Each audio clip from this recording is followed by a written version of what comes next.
finally starting to turn a corner when it comes to reducing workload and improving wellbeing in teaching. I've just been reading this Schools Week write-up of the latest DfE workload survey, and to be fair, there are some positives worth mentioning. And in teaching, we'll take any win we can get them in it, even if it is really small. The average full-time teacher is now working 50.1 hours a week. That's a drop from 51.2 hours last year. Still nowhere near the mythical 32.5 hours the general public seem to think we have, but it's movement. Leaders have also dropped from 57.6 to 56.5. Considering for years workload numbers only seem to be going up, to see any sort of reduction, it's a bit like finding a glue stick with its lid still on. It's rare, but welcome. It's also reported there are more teachers reporting higher levels of job satisfaction, more feeling their work is worthwhile, more happiness, and a bit less self-reported anxiety compared to previous years. This suggests something somewhere is helping.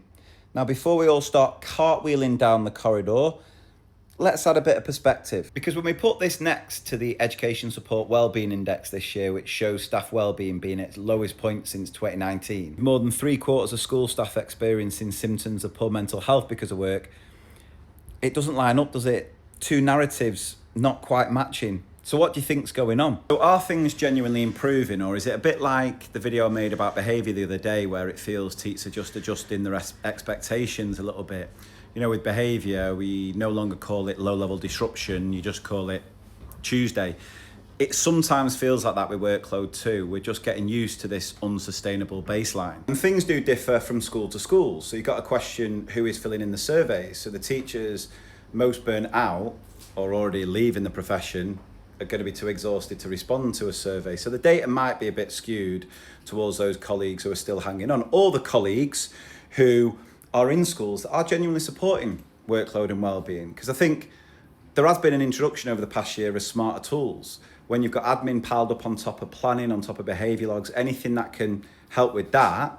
And we're certainly seeing through feedback with TeachMate, when it's used effectively, it can save teachers loads of time. So I wonder whether that's having a bit of an impact here. And with this DfE survey, finding a drop in hours, maybe that's the schools who are actually using the tech, the AI, to work smarter, not harder. But let's be honest, no AI is fixing chaotic behaviour, unrealistic expectations, lack of funding, or the fact teachers still do the jobs of 20 different professions in a day. So here's my takeaway. Got to celebrate the small wins, like the fact flexible working is on the increase. Working hours have come down a bit. Some wellbeing metrics have nudged. It shows change is possible. But when the biggest wellbeing study in the sector says staff mental health is the worst it's been in years, and we've still got a third wanting to leave the profession within a year, it's clear we're nowhere near where we need to be.